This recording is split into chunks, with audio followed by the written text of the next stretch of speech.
can count on begins with an in-depth look at allegations against Augusta State Medical Prison, a story that surfaced back in November after reports of inadequate sanitation at that facility. The warden got reassigned, but some say the problems may be found higher up the chain of command. News Channel 6's Ann Maxwell here now with a special report. For this investigation, I spoke with 11 sources, including parents of inmates and former employees at the facility. Former correctional officers tell me they felt unsafe at work. A former doctor there tells me he's seen multiple inmates die because of inadequate medical resources. I have also heard claims of deplorable work conditions and harassment. Dr. Tim Young worked at the Augusta State Medical Prison for 16 years. He says his breaking point came on October 2nd. It was 80 degrees at 8 o'clock in the morning in my clinic.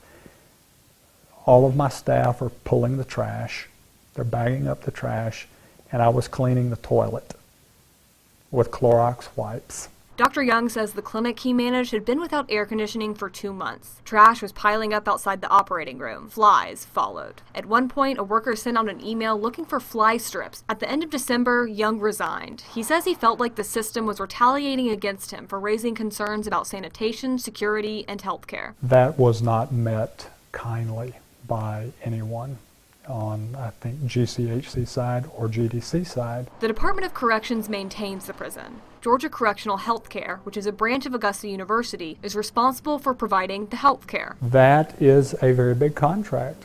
That is a lucrative contract for Augusta University. It is probably in a lot of people's best interests that that contract stays open and the money keeps flowing uninterrupted, and the less noise that is made, the better. Taxpayers are spending $37.5 million to cover administrative costs at the Department of Corrections this year. There are always going to be budgetary constraints.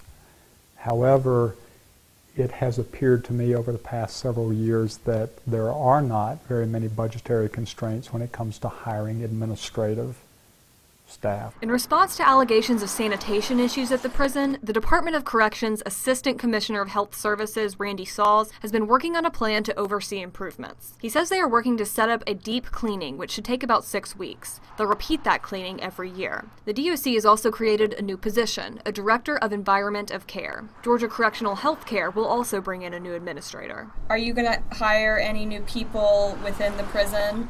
Nurses, doctors, sanitation workers, correctional officers, anything like that? Well, we have our normal replacement plans, so nothing new to that area other than organizing the workforce that we have in an effective way.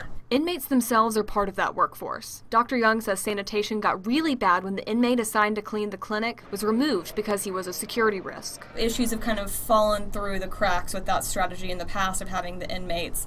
I mean, I've seen internal emails about having to put fly strips inside the operating room at one point because the inmate orderlies, there was a gap between assigning them, things like that. Again, that's one of the reasons we focused on leadership. We've got to have good leadership no matter what the job to be done is. We've got to have leadership to provide that oversight. We don't know who the new administrators are or how much they will be making. We reached out to Georgia Correctional Health Care for a comment. They sent us a statement saying, quote, "The safety of our patients is our top priority, and we are supportive of Georgia Department of Corrections' plan to address capacity concerns and ensure access to physicians and other health care providers for patients suffering from chronic and emergent conditions."